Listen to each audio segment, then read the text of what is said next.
Morbi Wankaner national highway પર લૂંટ કરનાર ઝડપાયા। Morbi Wankaner national highway road ઉપર રાત્રિના સમયે ટ્રકના ડ્રાઈવરોને છરી બતાવી ડીઝલની લૂંટ કરનાર કચ્છના કુખ્યાત શમા ગેંગના એક સભ્ય સહિત 2 આરોપીઓને પકડી ગણતરીના સમયમાં લૂંટનો ગુનો શોધી કાઢતી લોકલ ક્રાઇમ બ્રાન્ચ મોરબી।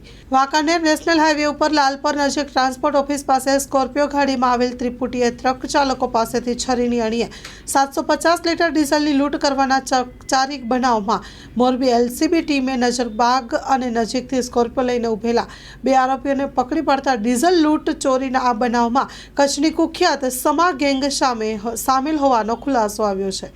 મળતી વિગત અનુસાર મોરબી તાલુકાના પોલીસ મથકમાં લાલપર નજીક વિજય ટ્રાન્સપોર્ટ પાસેથી અલગ 6 ટ્રકમાંથી છરીની અણીએ ડીઝલની દિલ ધડક લૂંટનો અંગેનો ગુનો દાખલ થયા બાદ મોરબી એલસીબી ટીમે નજીકમાં લૂંટના ઉપયોગમાં લીધેલ કાર સાથે અમુક ઈસમો હાજર મળી આવતા રેડ પાડતા આરોપી આમદ ઉર્ફે ભાભુ સિદ્દીકભાઈ શમા જેઓ નાની દિનારા ભુજ કચ્છવાળો અને મૂળ ઉત્તર પ્રદેશનો હાલમાં મકનસર ખાતે રહેતો આરોપી શિવકુમાર હરસિંહ કરણ નામના આરોપી ઝડપાઈ ગયા છે। પોલીસે આ અંગે મુદ્દામાલ કબજે કરી વધુ તપાસ હાથ ધરી છે। Story report by Himanshu Solanki, Morbi. માં motor driving, safe and sure driving. Driving એ શોખ સાથે આપની મોટી જવાબદારી પણ છે। અમારા ઇન્સ્ટ્રક્ટર દ્વારા સચોટ અને સરળ માર્ગદર્શન